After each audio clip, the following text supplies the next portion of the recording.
Welcome back everyone. So in my last video we have read till here and now we will continue on. मैंने आपको जैसे last video में बताया था कि 10 लाख की 10% यूज़ हो जाएगी तो हमारी कितनी क्रॉप वेस्ट हो जाएगी. यू शुड सपोज दैट ना. तो इसी तरह अगर हम उसको प्रॉपर स्टोरेज करेंगे तो फिर हमारी कितनी सारी क्रॉप बच सकती है. और वही क्रॉप जो हमारी वेस्ट हो जाती अगर वो हम यूज़ करेंगे उसको प्रॉपर वे में तो वो मतलब कितने ऐसे लोग हैं जो कि स्ट्राइक से मतलब हंगर स्ट्राइक से डाई करते हैं एवरी डे. मतलब हर रोज़ इतने सारे लोग हैं तो हम उनको दे सकते हैं वो क्रॉप मतलब उनको मतलब वो वीट दे सकते हैं. तो कितना हमारा ये नेसेसरी होगा. You should think about that. Okay, the harvested crop grains में ज़्यादा मॉइस्चर हार्वेस्टेड जो क्रॉप हो जाती है ना उसमें ज़्यादा मॉइस्चर होता है क्योंकि उसको स्टोर करने से पहले ना ग्रेन्स पूरे पहले सन में धूप में सुखाए जाते हैं जिससे उनका जो मॉइस्चर है ना बिल्कुल सूख जाए, कम हो जाए. एक कमर्शियल स्केल में मैं आपको बता सकती हूँ कि जो मैकेनिकल ड्रायर्स होते हैं ना वो हॉट ब्लोइंग एयर जैसे कि आप ड्रायर से अपने बाल सुखाते हो वो इस तरह से उसको सुखा देते हैं. मैकेनिकल आजकल जो सन में ना रखकर हम ज़्यादा मशीन्स यूज़ करने लग गए हैं. इससे क्या होता है ना अटैक मतलब जो इंसेक्ट्स पेस्ट और बैक्टीरिया और फंगाई होते हैं ना इनके अटैक से उसको बचाया जा सकता है. ड्राइड फूड ग्रेन्स को फिर स्टोर किया जाता है सूटेबल स्टोरेज कंटेनर्स में और एक छोटे स्केल पर फार्मर्स जो होते हैं फिर जूट बैग्स और मेटालिक बिन्स में इनको स्टोर करते हैं. कमर्शियल लार्ज स्केल पर फूड ग्रेन्स को स्टोर किया जाता है गनी बैग्स में. ग्रैनरीज गनी बैग्स ना बहुत बड़े बड़े देखो ये रही ग्रैनरीज. इसके अंदर पूरे में ग्रेन्स ये स्टोर्ड. ये सारे ग्रेन्स जो हैं ये गनी बैग्स में स्टोर्ड है. आप कह सकते हो उसको you can say it in कट्टों में इसको सेव करा जाता है. कट्टों में in Hindi you could say it सबको कट्टों में लगाकर यहाँ पर स्टोर किया गया. या फिर सिलोज में ये क्या होते हैं टॉल बहुत बड़े बड़े सिलेंड्रिकल शेप में वो होते हैं बॉक्स मतलब बॉक्सेस जिनमें आप इसको स्टोर कर सकते हो. ओके, द गनी बैग जो होते हैं वो ड्राइड फूड ग्रेन से फिल किए जाते हैं और फिर लार्ज ग्रैनरीज गोडाउन में रख दिए जाते हैं. इनको 60 सेंटीमीटर अवे रखा जाता है वॉल से वुडन प्लेटफॉर्म्स पे क्योंकि ये जो प्लेटफॉर्म्स होते हैं ना ये 10 या 15 सेंटीमीटर ग्राउंड से ऊंचे होते हैं जिससे कि ये ना मॉइस्चर की वजह से ख़राब ना हो सके इसलिए इनको थोड़ा सा ऊंचा रखा जाता है. पाथवेज इनको एलीज कहा जाता है. पाथवेज एलीज देखो ये दिखाया उन्होंने ना. ये जो होते हैं इनके बीच में प्रोवाइड किए जाते हैं जिससे जो ग्रेन फिल्ड बैग्स है ना वो इंस्पेक्शन की जा सके. मतलब उसमें हम स्प्रेइंग कर सकें कुछ अगर उसमें हमें लगता है कि कुछ आ गया है मतलब पेस्ट वगैरह अटैक ना कर दे तो उसमें हम कुछ स्प्रे वगैरह हम अपना ट्रीटमेंट देते रहें. वही ये ट्रीटमेंट जो होता है इनसे मतलब फूड ग्रेन्स को पेस्ट और माइक्रो ऑर्गेनिज्म से बचाता है. नाउ कम टू सिलोज क्या होते हैं. ये बहुत बड़े बहुत टॉल सिलेंड्रिकल स्ट्रक्चर्स होते हैं. इनमें हम डिफरेंट फूड आइटम्स रख सकते हैं अलग अलग लेवल पे. हर लेवल में क्या होता है एक ओपनिंग होती है जिससे जो ग्रेन्स होते हैं ना बाहर हम निकाल सकते हैं जब भी हमें ज़रूरत पड़े. देखो ये सिलोज है इसमें यहाँ पर ओपनिंग्स रखेंगे हमें ग्रेन्स निकाल सकते हैं हमें जब भी ज़रूरत पड़े. अब अगर हम कट्टों में रखेंगे लाइक मैंने आपको पहले बताया गनी बैग्स में तो हमें उसको पूरा खोलना पड़ेगा ना. ये इंश्योर करने के लिए कि जो अवेलेबिलिटी है फूड ग्रेन्स की वो पूरे साल मतलब हर जगह कंट्री में जब भी कहीं भी इमरजेंसी हो तो वो हर जगह पहुंच जाएगी. क्योंकि अगर कहीं भी बहुत ज़्यादा इमरजेंसी आ जाती है जैसे कहीं पे बाढ़ आ गई है ड्रॉट हो गया तो वहाँ की सारी अगर क्रॉप ख़राब हो जाती है तो फटाफट हम वहाँ पर इसको प्रोवाइड करा सकते हैं. इसलिए गवर्नमेंट ने बहुत बड़े ह्यूज रिजर्व स्टॉक बनाए हैं फूड ग्रेन्स के कि अगर कहीं पे ज़रूरत पड़ जाए तो हम यहाँ से फटाफट उन्हें प्रोवाइड करा सकें. ये जो स्टॉक है ना फूड ग्रेन्स के इसको कहा जाता है buffer stock. What is it known as buffer stock. You should know about that. अगर आपके एग्जाम में पूछा जाता है name the stock provided by the government for reservation of food grains then you could answer that question buffer stock BUFFERSTOCK buffer stock. Buffer stock जो होता है ना वो प्राइस लाइन को भी फूड ग्रेन्स की ना मेंटेन करके रखता है ओपन मार्केट में. अगर आप मार्केट में उसको सेल करने जाओ तो वो बिल्कुल मतलब कम अमाउंट में. ऐसे नहीं कि आप ज़्यादा कर दो मतलब जितना आपको मतलब मिनिमम प्रॉफिट्स कब से कम प्रॉफिट वो लेता है. यदि सबसे ज़्यादा प्रॉफिट ले लिया या फिर बहुत ज़्यादा मिनिमम प्रॉफिट से. So guys, this is the last page of a chapter.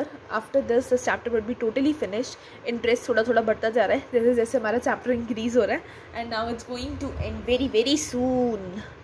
अच्छा, now it comes to increasing crop yield. हमारी कंट्री की पॉपुलेशन बहुत जल्दी बढ़ रही है फूड रिक्वायरमेंट्स को पूरा करने के लिए, इतनी बहुत सारी पॉपुलेशन का, हमें क्या करना होगा, अपने फूड ग्रेन्स को इंक्रीज़ करना होगा। हमारी कंट्री ने हर चीज़ में सक्सेस पा ली है, production of food to some extent, क्योंकि बिकॉज ऑफ सर्टेन कुछ डिस्कवरीज हमारे में, टेक्निक्स ऐसी ऐसी नई नई आई है कि फील्ड में हम बहुत जल्दी हमारी अब क्रॉप्स बढ़ती जा रही हैं। Carrying out the basic agricultural practices, अगर हम अपनी बेसिक एग्रीकल्चरल प्रैक्टिसेस को देखें तो हम अपनी क्रॉप यील्ड को बहुत जल्दी इंक्रीज़ कर सकते हैं, ज़्यादा अच्छी इरिगेशन प्रोवाइड कर सकते हैं, प्रॉपर यूज़ कर सकते हैं फर्टिलाइजर्स और मैन्योर्स का, natural methods, replenishing nutrients, everything can help us in increasing the crop yield. अब हमें अगर बेटर क्रॉप वेराइटीज़ यूज़ करनी है तो बेटर क्रॉप वेराइटीज़ को यूज़ करने के लिए हमें क्या करना होगा, कुछ बेटर क्रॉप वेराइटीज़ में ना डिसीज़ रेजिस्टेंस होती है और हायर यील्ड जो होती है वो प्लांट ब्रीडिंग कर सकती है। प्लांट ब्रीडिंग क्या होती है, ये एक टेक्निक होती है। इससे क्या होता है, साइंटिस्ट जो होते हैं वो प्लांट्स के रिप्रोडक्शन को कंट्रोल कर लेते हैं to get the desired offspring, कि उन्हें किस मन में कब उन्हें कैसे वो चाहिए फूड, वो सब कुछ इन्हीं से ही हैंडल कर लेते हैं साइंटिस्ट।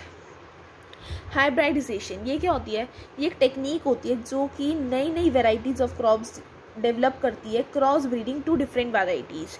लाइक आप देखो, मैं आपको एक एग्जांपल दे रही हूँ, ये हाइब्रिडाइजेशन देखो, एक प्लांट को सिलेक्ट किया गया, ये है एक मेल और ये है एक फीमेल, फिर इनको जो है उन्होंने उसके जो बर्ड्स निकाल कर उनको एक में लगाकर इनको एक प्लांट, मतलब एक ही प्लांट में इनको लगा दिया जाता है। तो इससे क्या होगा, इनका जो नया प्लांट आएगा वो हाइब्रिडाइजेशन, एक मेल था एक फीमेल था, दोनों को मिक्स करके जो नया प्लांट आ रहा है वो होगा हाइब्रिडाइजेशन।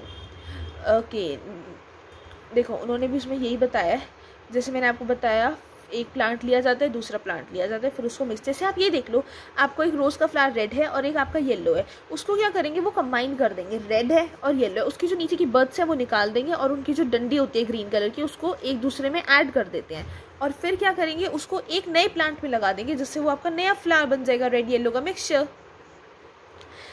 ये जो मैंने आपको प्रोसेस बताई है ना कि जो टू प्रिवेंट सेल्फ पॉलिने, मतलब ये जो मैंने आपको प्रोसेस बताई है उनको मिक्स करा जाता है और उसके बाद ये होता है ना, एंथर्स होते हैं फीमेल प्लांट के, फीमेल प्लांट के एंथर्स को हटा दिया जाता है जिससे कि सेल्फ पॉलिनेशन ना हो सके। इस प्रोसेस को कहा जाता है एमेस्कुलेशन। फिर क्या होते हैं, जो मेल प्लांट के पॉलन्स होते हैं उनको डस्टेड, मतलब उनको स्टिग्मा से हटाकर एमेस्कुलेटेड फ्लावर में लगाया जाता है। जब ये प्रोसेस हो जाती है ना तो मेल और फीमेल गैमेट्स फ्यूज और प्रोड्यूस हाइब्रिड सीड्स। देखो मैंने आपको बताया था, मैंने आपको सिंपल लैंग्वेज में समझा दिया था कि वो जब मिक्स होंगे तो वो नया सीड प्रोड्यूस करेंगे जिसमें जो होते हैं दोनों के कैरेक्टरिस्टिक्स होंगे। लाइक मेल के भी कैरेक्टरिस्टिक्स होंगे, उसमें फीमेल के भी कैरेक्टरिस्टिक्स होंगे। लाइक उनको कह दो एक baby, the mixture of male and female plant is known as a hybrid seed. For example, जैसे कि आपको एक एग्जाम्पल चाहिए तो आपको अगर वेराइटी चाहिए बहुत ज़्यादा हाई वील्ड और डिजीज़ रेजिस्टेंस की, तो साइंटिस्ट भी ऐसे ही करते हैं, दो प्लांट्स को सेलेक्ट करते हैं जिसकी एक ज़्यादा बहुत बड़े वाला, मतलब हायर यील्ड वाला जिसकी यील्ड अच्छी है, और दूसरा कौन सा होता है, डिजीज़ रेजिस्टेंस, जो कि डिजीज़ से लड़ सके, और फिर उन दोनों को मिक्स कर देते हैं। तो इस seed is called stock of new variety. जो वो सीड पैदा होता है उसको कहा जाता है स्टॉक, नई वेराइटी का स्टॉक, मतलब नई चीज़ हमें जो मिली है उन दोनों से, कि उस सीड में दोनों चीज़ें होंगी। अब हर सीड में दोनों चीज़ें नहीं आती, एक में एक आ रही है। लाइक समझो आपकी राइटिंग बहुत अच्छी है और दूसरे वाले की ड्राइंग बहुत अच्छी है, तो अब उन दोनों को कंबाइन करके हम ऐसा एक सीड बनाएंगे जिसकी राइटिंग भी अच्छी हो और ड्राइंग भी अच्छी हो। Now the last topic of a chapter is green revolution. What is it?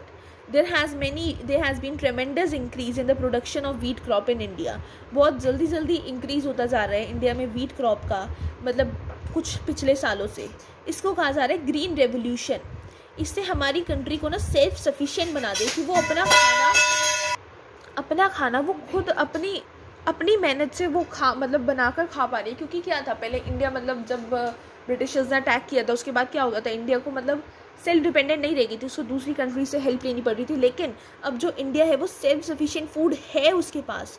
Green revolution ने बहुत कुछ हमारी वेराइटीज़ बढ़ाई है वीट की, मैक्सिको से लाकर भी। जो न्यू वेराइटीज़ डेवलप हुई है क्रॉस ब्रीडिंग मेथड से, 2 मेथड्स, मतलब जैसे मैंने आपको बताया 2 चीज़ों को हम क्रॉस ब्रीडिंग कर रहे हैं। इससे जो नए प्लांट्स हमारे इंक्रीज़ हो रहे हैं उनमें बहुत अच्छा स्ट्रॉन्ग और बेटर रिस्पॉन्स दे रहे हैं वो फर्टिलाइजर्स को।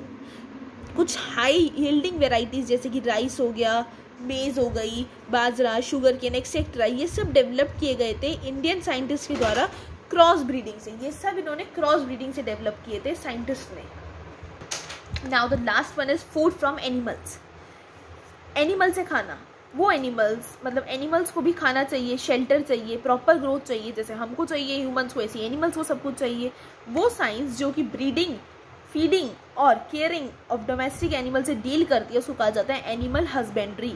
एनिमल के हस्बैंड जो कि उनकी पूरी केयर वगैरह सब कुछ करते हैं। हम काउ से मिल्क लेते हैं, बफेलो से, गोट से मिल्क लेते हैं, हम कैमल से भी ऑब्टेन मिल्क। मिल्क को क्या किया जाता है, बहुत सारे प्रोडक्ट्स बनाने में यूज़ किया जाता है, जैसे कि बटर, चीज़, कर्ड और घी। जो हम पोल्ट्री जैसे कि हैन हो गया, डक हो गई, टर्की हो गए, इनको हम क्यों रेयर करते हैं, किस लिए, एग्स के लिए, मीट के लिए, इसको कहा जाता है पोल्ट्री फार्मिंग। एग, मीट, इन सब के लिए जो हम एनिमल्स को रेयर करते हैं ना, उसको कहा जाता है पोल्ट्री फार्मिंग। वो प्रोडक्शन फ़िश का इतना लार्ज स्केल पे बाय फार्मिंग फ़िश को पालने से, और फ़िश की नर्सरीज़ जिन्हें कहा जाता है hatcheries, fish nurseries. What are fish nurseries known as, your question could be asked, तो आंसर इज हैचरीज। उसको कहा जाता है पिस्सीकल्चर। अब आपसे ये क्वेश्चन भी पूछा जा सकता है कि production of fish on a large scale by farming fish in fish nurseries is known as what, pisciculture. So guys, with this only our chapter is completed. I hope you all have understood the chapter very clearly. This was a very big chapter and the most important chapter in the book, क्योंकि हमारी book की starting है, और जो starting का first chapter होता है वही मेन बेस होता है एवरी चैप्टर का।